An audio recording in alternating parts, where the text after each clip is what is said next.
Hello friends. अब हम पढ़ रहे हैं communicable disease.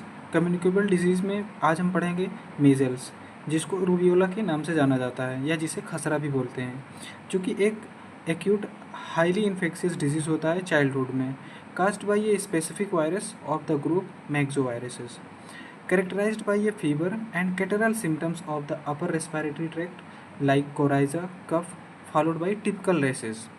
Measles are only in humans. There is no animal reservoir of the infection.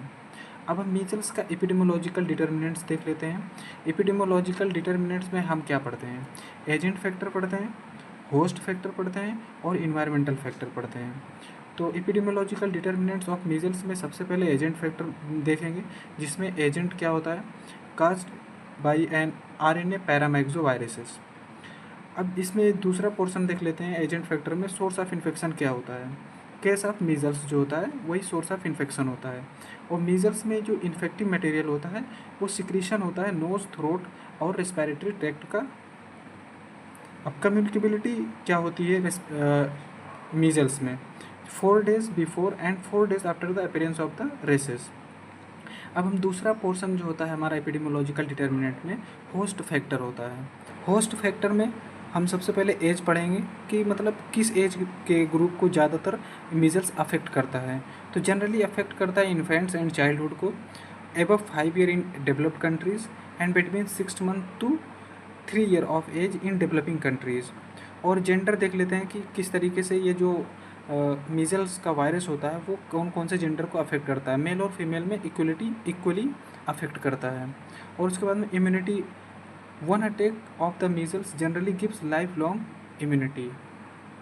Epidemiological determinant में तीसरा फैक्टर जो होता है उसे बोलते हैं इन्वायरमेंटल फैक्टर। इन्वायरमेंटल फैक्टर सबसे ज़्यादा इंडिया में विंटर और ईयरली स्प्रिंग में जनवरी से अप्रैल के टाइम पे ये वायरस सबसे ज़्यादा स्प्रेड होते हैं। अब हम इसकी मीजल्स की ट्रांसमिशन, रूट ऑफ ट्रांसमिशन के बारे में डिस्कस कर लेते हैं। Route of transmission occurs directly from person to person होता है, मेनली ड्रॉपलेट न्यूक्लिया के जरिए होता है, from 4 days before onset of rashes and 4 days of after that. Incubation period देख लेते हैं कि कितना होता है। इंक्यूबेशन पीरियड मीजल्स वायरस का 10 से 14 दिन होता है। क्लिनिकल फीचर्स क्या होते हैं? क्लिनिकल फीचर देख लेते हैं। क्लिनिकल फीचर मीजल्स का 3 स्टेजेस में पढ़ना होता है। सबसे पहले प्रोडर्मल स्टेज होता है और इरप्टिव स्टेज होता है, पोस्ट मीजल स्टेज होता है। तो prodromal stage begins 10 days after infection and last until days 14।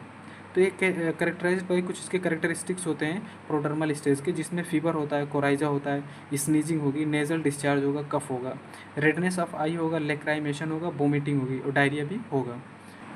अब यहाँ पे लिखा है कोपिक्स स्पॉट। कोपिक्स स्पॉट क्या होता है? इंपॉर्टेंट है। कोपिक्स स्पॉट जो होता है वो मीजल्स डिजीज़ में पाया जाता है। कोपिक्स स्पॉट क्या होता है कि टेबल साल्ट लाइक क्रिस्टल हो जाता है बक्कल म्यूकोसा में, opposite first and second molar में। ठीक है।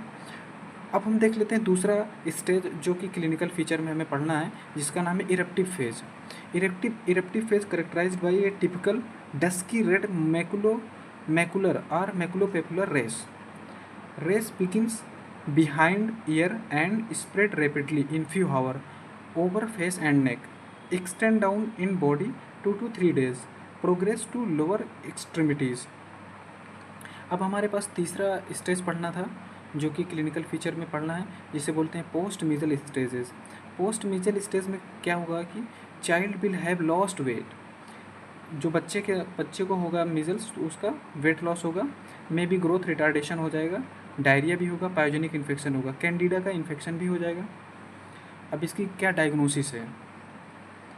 डायग्नोसिस मीजल्स की based on typical rashes, Koplik's spot seen in oral mucosa. अभी हम ऊपर कोपिक्स स्पॉट पढ़े थे जो कि ओरल म्यूकोजा में देखने को मिलेगा, या टिपिकल रेसेस होंगे, उसके बेसिस पे हम डायग्नोसिस डिसाइड करेंगे। IgM antibody by ELISA, detection of the measles viruses RNA by RTPCR, throat oral fluid या यूरिन लेकर के हम डिटेक्ट कर लेंगे, आरएनए बाई आरटीपीसीआर से मीजल्स वायरस को हम डिटेक्ट कर लेंगे। मीजल्स का ट्रीटमेंट क्या होता है? मीजल का कोई स्पेसिफिक ट्रीटमेंट नहीं होता है। Supportive care and prevention of measles complication.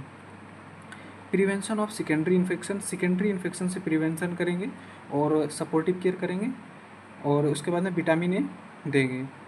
Prevention of measles, measles को प्रिवेंशन कैसे कर सकते हैं, जैसे कि हम वैक्सीन वगैरह दे सकते हैं। Measles vaccination, measle is best prevented by active immunization, only live attenuated vaccine are recommended. तो हम यहाँ पे मीजल्स की वैक्सीन के बारे में देख लेते हैं, एमआर या एमएमआर दें। तो यहाँ पे मीजल्स ख़त्म हो गया, नेक्स्ट लेक्चर में पढ़ेंगे रूबेला, जिसे बोलते हैं German measles. Thank you. Video अगर पसंद आई हो तो लाइक करें, सब्सक्राइब द चैनल।